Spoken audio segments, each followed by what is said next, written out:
Everybody, how's it going? Happy Wednesday. Good to see everybody here. Thank you guys for coming and hanging out. We are going to be talking today about a really cool pedal. In fact, you might say it's awesome. Actually, this is the whole shirt, but that's the deal. Guess who got me that shirt? Big shocker. I probably get asked, I don't know, on social media about once a week. Hey, can you put a whammy bar on a violin? Not really. I mean, you could put a whammy bar on a violin, but I'm not sure like how you would whammy the bar. Like I'm kind of busy. Both hands are pretty busy, honestly. Um, so the idea being, if we have if we have this type of thing, if we've got this Bigsby pedal, which is essentially the pedal version of a whammy bar, then maybe we could do that. And let's see what this thing does.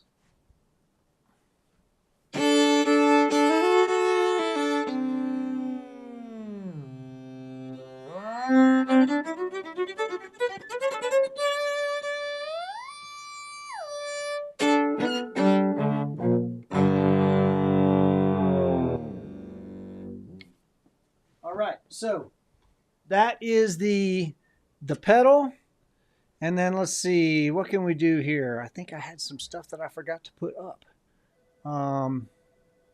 See if we can quick throw these things up here. Hey! So yeah, how do we do a whammy bar on a violin? I think it would be pretty hard to make that actually work. Because like your hand is busy playing the violin. Do we really need a whammy? I don't know. Because the thing is, we can do this thing.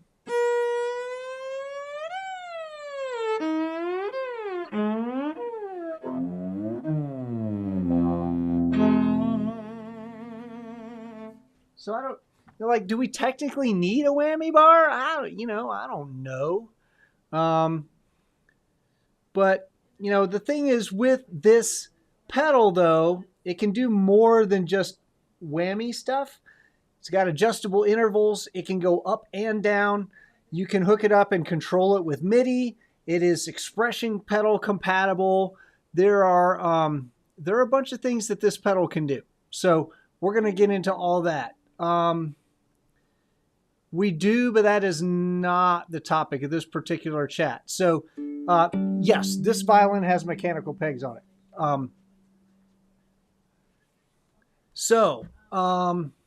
Yes, the Bigsby pedal. Let's take a look at this thing, just the pedal itself.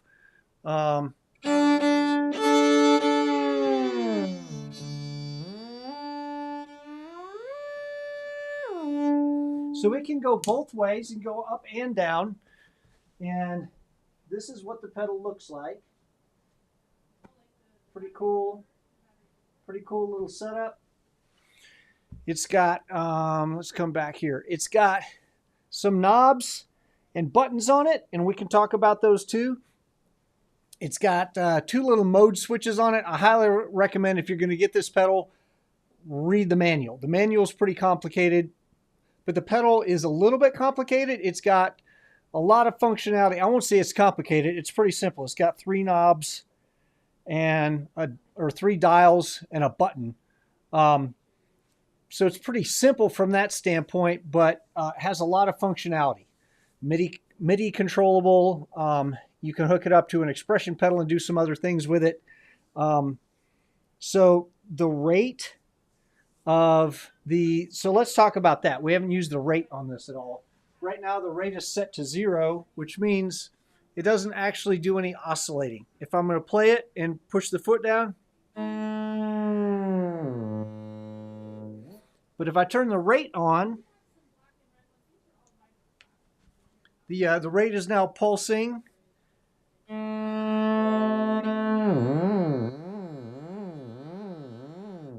Right, so it'll do sort of that, that up and down type thing. And I've got the depth set to an octave down. You can tighten that depth up a little bit.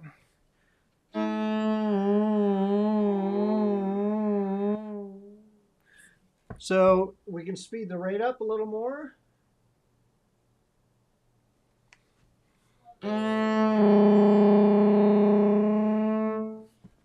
Slow it down a little.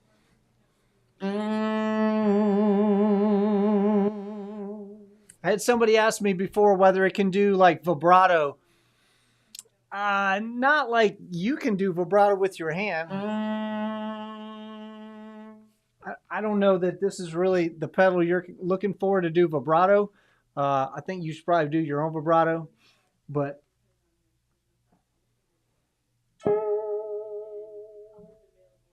so I'm going to go back to an octave. I'm going to kill the rate on it. We can also bring in the blend.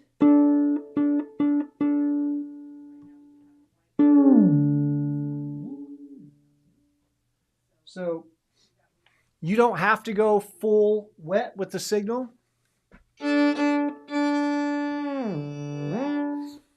Now you guys will still be able to hear the instrument through this microphone. I'm going to kill this mic real quick and you can hear me going away.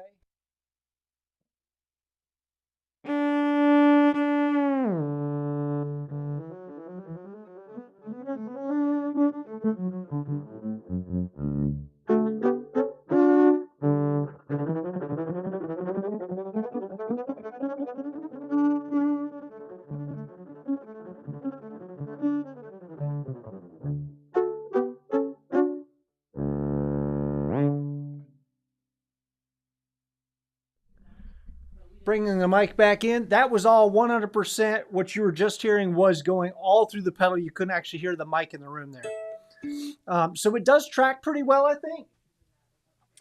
It is polyphonic, so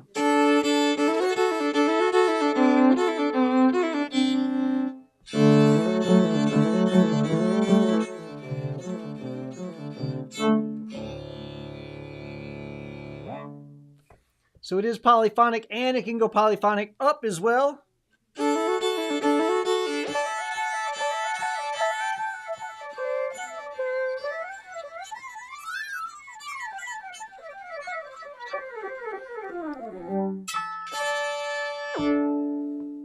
So yeah, it does track pretty well, I think. And I'll actually, again, you can probably hear the instrument in the mic. I'm going to turn this mic off, and the mic is going down.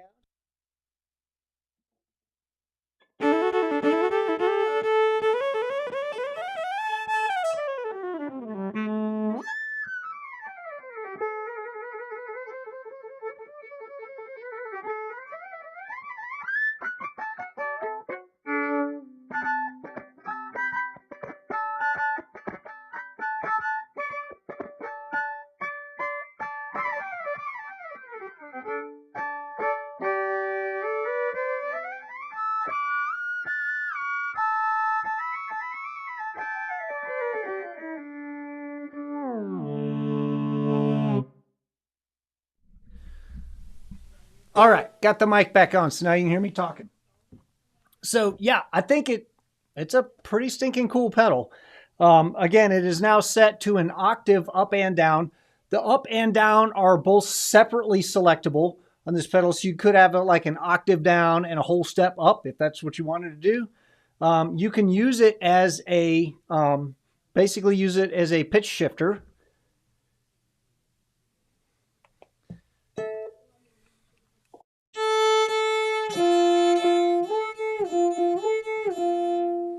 Again, you can still hear the mic. I'm going to turn the mic down. Here we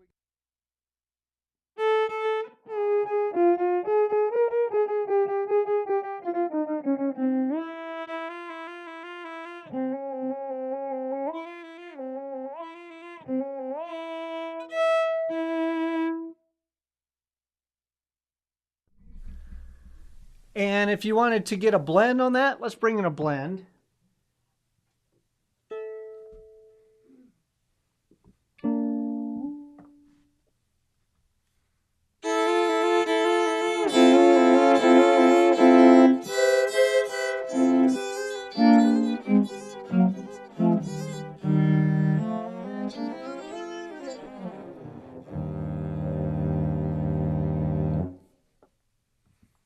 So that's pretty cool. Dig that.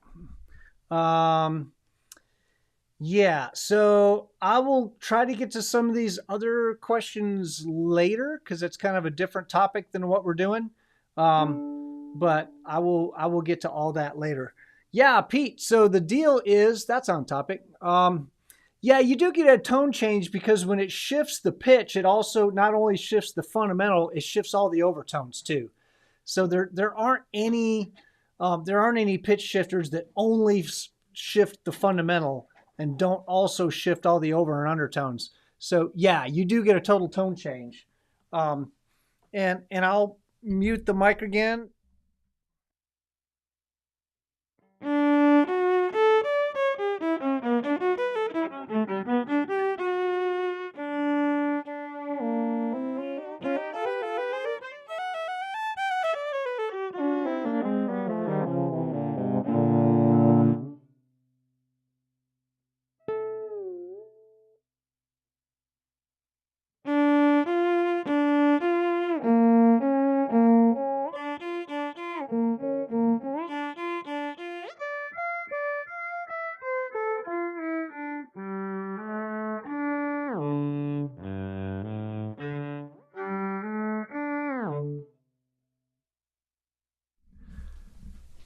So yeah, let me shift the depth back up.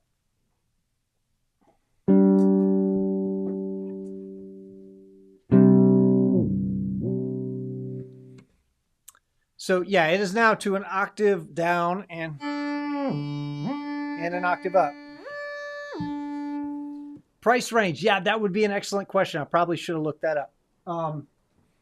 I think they're a few $100. They're not that much, and it's a really nice pedal, honestly.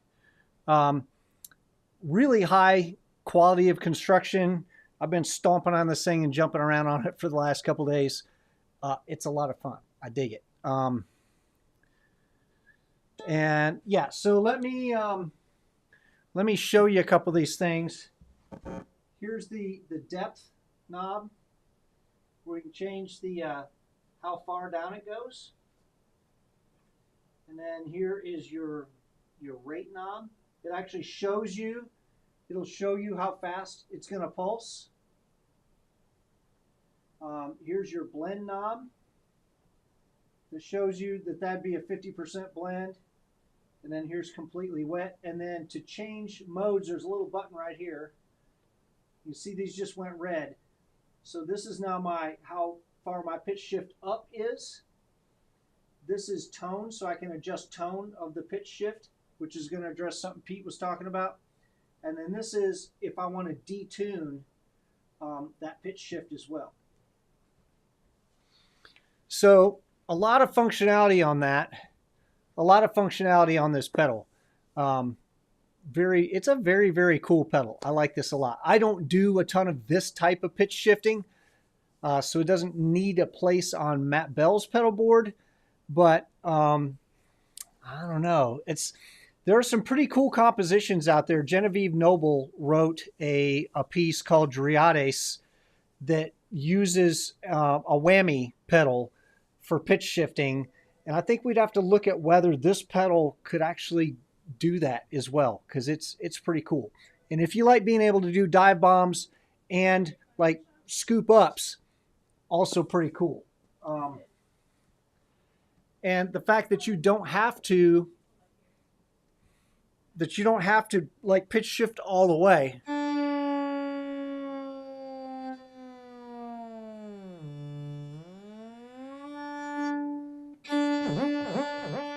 And it's really dependent on how hard you push down with your foot, right?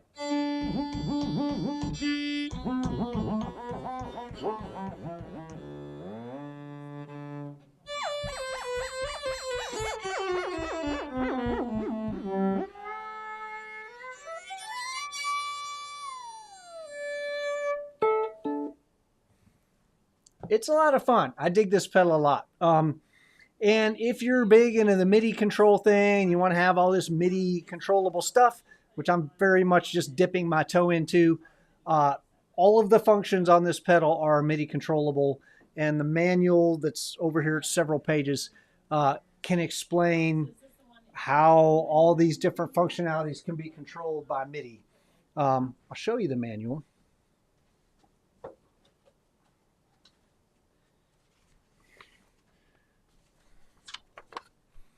This has got all the stuff in it. And then here's like your control map, your CC map on here. That shows you like what all the different what all the CC commands are. Like, there's a lot. It's got a lot of functionality. And then it can also, yeah, really sort of explains what the algorithm is behind all this stuff. Like there's a fair amount of documentation with this pedal. That's a lot of words. I don't want to read. Not in school. So anyway, oh yeah, Murat's here. He's got to build this thing in. Yeah, Murat. Every effect he sees is like, I can build that into my violin. And actually, I think like most violins have a whammy kind of built in.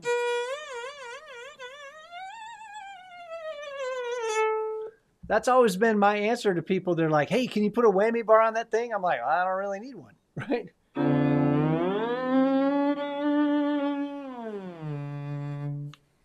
But I will say this thing does things that you can't do.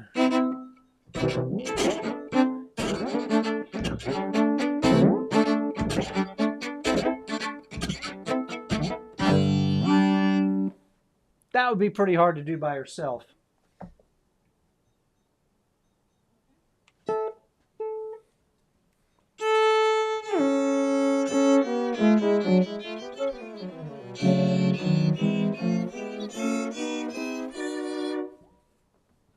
Good luck doing that without a pedal.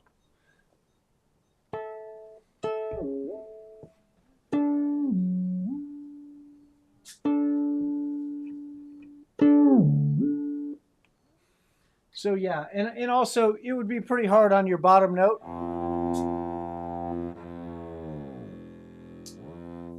Pretty hard to do that without a pedal too. So yeah, dig this pedal a lot. Really like it. If you want it, we got one, and we can get more. So that's the deal. All right, I will now go back and see if some of y'all are still here who are asking these questions. See if I can find some of these other questions and try to answer these. Oh, a serious question. I may not be the right guy for that. Bought a lower end electric violin, Sicilian. I'm so sorry. And I snapped the A and G and the E. Yeah. Yeah, that sucks. Generally, those super cheap violins will also come with like super cheap strings on them. So the good news is you can get new strings for next to nothing. Oh, it took the bridge and the fine tuning board. So yeah. Yeah, that's one of the reasons that I probably wouldn't recommend a Cecilio. I know the problem is, like, sometimes you got a budget, right? I have a budget. And your budget may not include a $700 violin, which unfortunately we've discovered that about $700 is kind of the floor below which you're not going to be talking about a quality instrument. 700 and up, you're probably talking about a quality instrument. 700 and below, let the buyer beware. There are a number of sort of big names out there. Cecilio's one of them that are pretty famous for having inexpensive instruments. There's a reason those instruments are inexpensive. So yeah, it's a bummer. Unfortunately, or fortunately in your case, bridges are pretty cheap. You can get a bridge for about $30. The tailpiece, probably where the fine tuners are, also pretty cheap. I don't know how good you are working with wood. You might be able to carve that bridge, to fit that bridge to the instrument by yourself. You may have to pay somebody. But if you're paying somebody, you may be at the point where I've got enough money tied up in this inexpensive violin that I might as well just buy a real violin at that point. Yeah, the problem is sometimes people buy these cheap violins and then you got to throw enough money at them to make them playable that you could have just bought a good violin to begin with. Unfortunately, there's just not a lot of information out there to educate people, and they end up saying, oh, I got a $200 violin. I guess, I can get that. and then they just don't know the $200 electric violins are not good. So yeah, it sucks to put your hard-earned money into something that's garbage. Um, and I know it's hard to hear somebody tell you that you made a bad purchase, but it's not your fault. You didn't know. So yeah, that's kind of sad. I'm sorry. It ended up like that.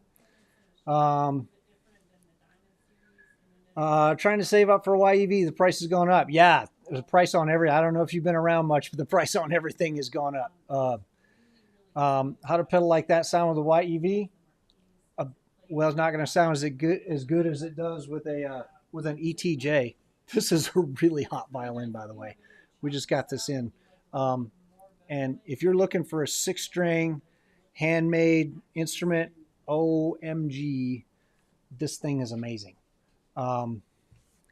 So yeah, Pete's got a Violectra, which is a really sweet violin too. But my goodness, this is a really sweet violin. About 8 times the price of a YEV, but I mean, also a lot better. Let me see. I might have a YEV here that's close enough to in tune that it's worth messing with. I'm not really going to try to tune one up a lot if it's sort of out. Close enough for rock and roll.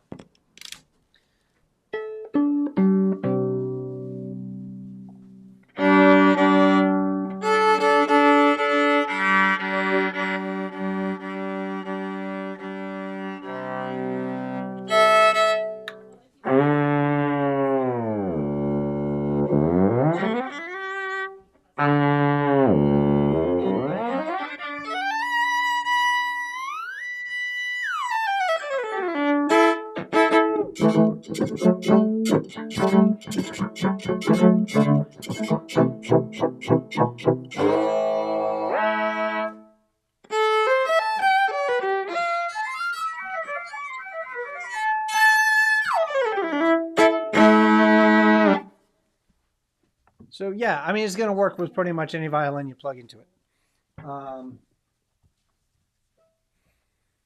So yes.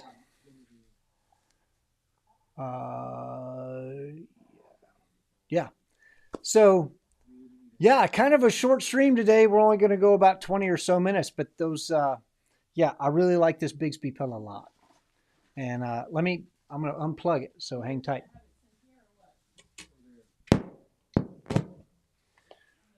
This is the pedal right here. Pretty sweet. Mute that. And so this shows you kind of what size it is. If you compare it to my big old head, that's what it looks like. Here's the back of the thing. You guys want to see the back of it? See if I can get this in the light for you.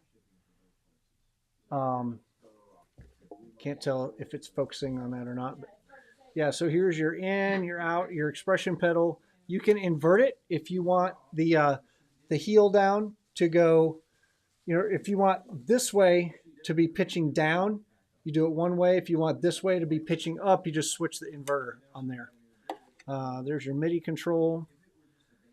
Again, these are your 3 knobs that tell you how far each of your parameters are going, and then it will flash to show you, like if you've got this thing set to a rate of say 60 BPM, it's going to be flashing at 60 BPM, which is pretty cool.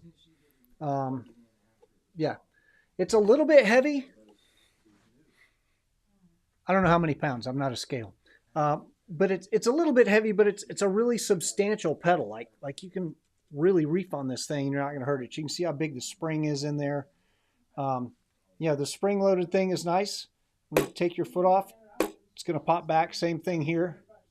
Like you really have to work to compress that with your hand, but it's pretty easy with your foot. So, yeah, dig the pedal a lot. I don't remember what the price is, or a few $100. But very, very cool. If you do a lot of pitch shifting, or if you want to do some kind of whammy effects, dig it. Yeah, and it works great for violin. Best looper. Oh my God. Do you want to spend about 6 more hours here? Um, so anytime I see the word best, there's no such thing. There's no such thing as best. There's best for you in your situation. Um, yeah, so you're going to have to decide, do you want a 1-button looper or a 2-button looper? You're going to have to decide if you need a single channel looper or a multi-channel looper. Do you need it to be able to store loops in it? Do you need it to be big or small? Does it need to have effects? Does it need to have a drummer? Does it need to have an expression pedal? All those various things. There's a lot of options with loopers. The good news about that is that there are a bazillion videos out there on YouTube, and loopers for violins and loopers for guitars are the exact same machinery. I know everybody's like, oh, I want to see a video with the violin looping. Well, violin looping is fundamentally no different than guitar looping. So you can subscribe to some of those gear review channels, and they can give you some really fantastic advice on loopers. If the advice applies to the guitar, it also applies to the violin. So we really haven't dug much into looping videos for violin because there's so many resources. Can't even talk. There are so many resources out there for guitars, and all of that advice applies. So yeah. I generally just use a simple 1-button looper that's built right into my Helix, and it works great. I don't use an external looper. I do some looping in Ableton, but that's a whole different animal as well. So, yeah, that's a whole different discussion. So, what was well, the whammy pedal? Digitech went away, right? They've been resurrected, I think. They were supposedly had a booth at NAMM this year. And so how does it compare to the whammy pedal? It's a different animal. But I know the whammy pedal, you can choose whether it goes up or down. You can't do both without switching some knobs. I think, can the whammy pedal do more than one harmony or not? I think just one, right? This can only do one harmony. I think it's fairly similar to the whammy pedal in terms of what can it do, except this is MIDI controllable, and you can access a bunch of functions with your expression pedal too, if you hook an expression pedal up to it. The whammy pedal you can sort of leave in a halfway position.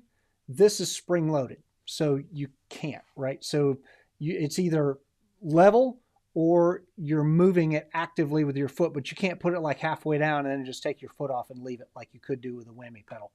I don't know how useful that is for people, but that's one of the things that you can do with a whammy that you can't do with this. So yeah, that's a good question. How does it compare to the whammy pedal? The other big comparison is you can actually buy one of these right now. And I don't know whether you can buy a whammy pedal or not. You can probably find a used one, of course, but I don't know whether you can buy a new whammy pedal from Digitech right now or not. Pete was asking a question. That 6-string, it's got a bout of some sort. Well, it doesn't have a bout. I don't like bouts. They're just in the way. It does have a thumb stop. So you do have, you have that reference. I'm not even going to plug it in. But yeah, so when you're shifting, you don't have a bout.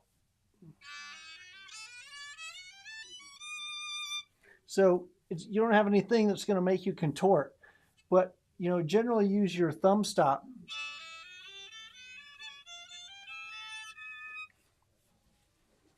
That was really bad. But you can feel the thumb stop.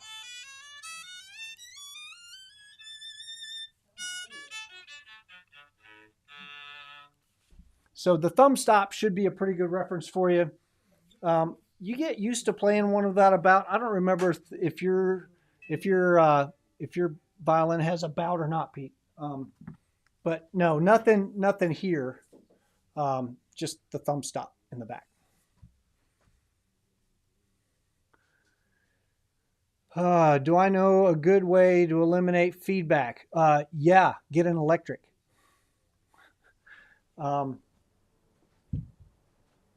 And it sounds like a smart aleck answer, but that's literally why solid body electrics exist. because it's nearly impossible to make one feedback. The problem with an acoustic, I've got an acoustic. Here's a not acoustic, but it looks like it is. The thing is, with an acoustic violin, viola, cello, the back of this thing is essentially a speaker, right? On an actual acoustic instrument with this, which this is not, then the vibrations go through, they go through the sound post, and then the back of this thing vibrates, and it actually pumps sound out of the F-holes. So it's going to make this is basically a speaker, right? But as soon as you start exposing that to high volumes, say you've got a monitor in front of you, then this thing turns from a speaker into a microphone. You've got a huge diaphragm microphone, and in a cello, it's even bigger. So you've got this like 3 foot long, no, it wouldn't. So you've got basically this huge, on a cello, you've got like a 3 foot long mic diaphragm sitting there, and the sound is hitting that thing, and it's doing exactly what it's designed to do, which is to vibrate. So it's going to hear the sound from the speaker. This acts like a microphone. It's going to start vibrating, which is going to send a stronger signal to the speaker, which is going to make it vibrate more, which is going to send a stronger signal to the speaker. That's why it's called feedback. It's a positive feedback loop. So, no, people will ask which pickup helps my violin feedback less. The pickup isn't feeding back. Your violin is feeding back. The instrument is feeding back. The reason it's feeding back is because it's doing what it was designed to do. It's because physics works. So muting, no, probably not, because I mean, maybe, but then it would sound like hot garbage, because whatever you've got picking it up, you're going to have to turn it up louder because you muted it. So, I mean, you could try to do something to stop the back of the cello from vibrating, but then it would start to sound like hot garbage, because the reason it sounds like a cello is because that wood is vibrating. So yeah, the problem is, in high volume environments, acoustic instruments are just going to feed back. That's what they do. You can go to in-ears. That's one way. You can find, so that you don't have a speaker on stage throwing all this energy back at the instrument that it's hearing and vibrating. So in-ears are one way. Another one is you can find some of the more problematic frequencies that are making your instrument feedback, and you can cut those frequencies in your monitor. Another one is that you can flip the polarity. That's like a Hail Mary. Is if you've got a problematic frequency that you just cannot EQ out, you can flip the polarity on the instrument, and that's generally a switch on your soundboard. That can be a Hail Mary that can save you. So that is a possibility. Yeah, I wouldn't try to throw a mute on something that I'm trying to amplify. That's going the wrong direction. And there are some electric cellos that sound a whole lot like an acoustic cello, especially in that, well, they don't sound like an acoustic cello in that they don't feed back. So I want it to sound like my acoustic. Really? Because your acoustic's feeding back. You sure you want it to sound like that? Yeah, well, double bass players, yeah, by going electric. That's how double bass players have solved feedback, is by just playing electric bass.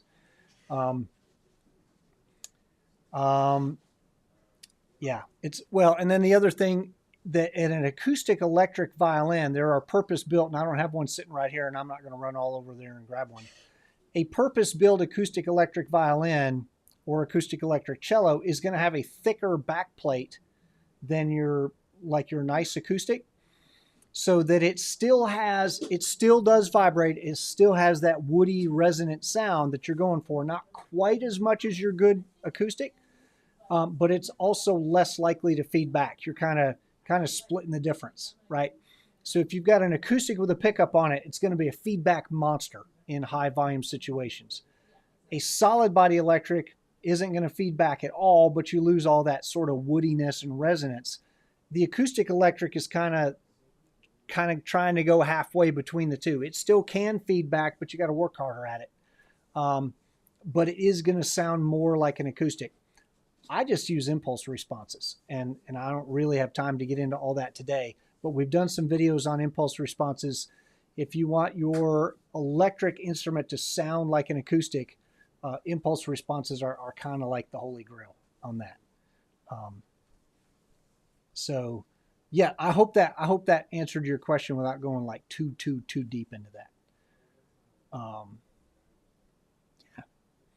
Anyway, to go back to the original topic, the Bigsby pedal, this thing's the bomb. We do have another review video of this up on our YouTube channel, like a 5-minute video where I try to just kind of hit the highlights of what this pedal can do. It's very cool. It's a very cool pedal. I don't personally need it. I kind of, part of me wishes I did because it's pretty awesome. But yeah, cool pedal. Anybody who wants to kind of do the whammy bar thing on their violin, that's how you do it. So, hope that was helpful. I am going to be back next week. I don't know what the topic's going to be next week, but I think in 2 weeks we're going to have a class with Christian House. Christian House is going to teach a class, and it's going to be a play along class. He's going to start publishing some materials that you can do a play along for that class with him, and start watching our Facebook page and all that for notifications on that live stream, because once he gets those materials together, we're going to publish those, and you can go to his website and pull down all the PDFs with the sheet musics and stuff from the play along class. And then you can attend that class. You'll have all the information in front of you, and it should be really awesome. It should be really awesome. To all the late attenders, that's the shirt I got on today. So you'll never guess who gave it to me. Not my son. Anyway, thank you guys for coming and hanging out. I'll see you next week for sure. We'll be talking about something. 2 weeks, we're going to be hanging out with Christian Howes. Really looking forward to that one. Going to be a lot of fun. All right. Thanks, everybody. See you very soon.